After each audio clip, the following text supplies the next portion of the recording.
大家好，我是李工。今天我们来维修一个热水器的三角阀。客户说这个阀门一直在漏水，把阀门的手柄先给它卸下来，打开水闸，可以看到阀芯这里开始滴水。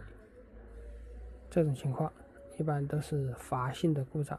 我们先来检查一下，用扳手拧松，然后用手把阀芯卸下来，检查一下是哪里的问题。阀芯的密封窗这里密封不严，给它缠上一些生料带。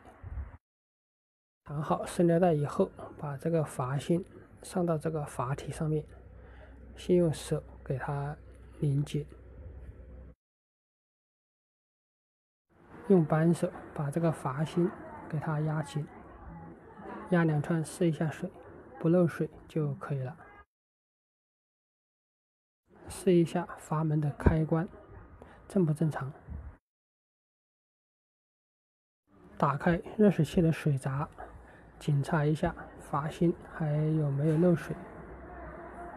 可以看到没有漏水。把阀门的手柄套到这个阀体上面，把它套好以后，用螺丝刀把这个螺丝给它拧紧就可以了。拧好以后，把这个商标贴上去。好了，今天的维修就到这里，谢谢大家。